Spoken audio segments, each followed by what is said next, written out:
Face à la menace américaine sur le Groenland, le Danemark, qui contrôle le territoire, est bien décidé à ne pas se laisser faire. Dès ce jeudi, des troupes danoises, françaises, suédoises, allemandes et norvégiennes arrivent sur place pour une mission militaire. Pour l'instant, il s'agit surtout d'exploration et de reconnaissance selon le Quai d'Orsay, mais le Danemark parle d'une présence durable.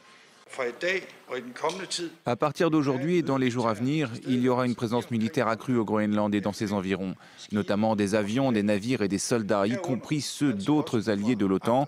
La sécurité dans l'Arctique est d'une importance cruciale, tant pour le Royaume que pour l'ensemble de l'OTAN.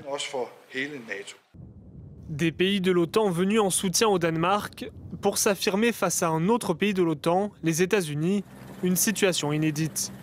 Cette présence se veut à la fois dissuasive, mais aussi rassurante envers Washington sur la sécurité en Arctique, un des arguments de Donald Trump pour envahir le Groenland étant la protection du territoire face à d'éventuels navires russes ou chinois qui ne sont pas présents ici selon le ministre danois de la Défense.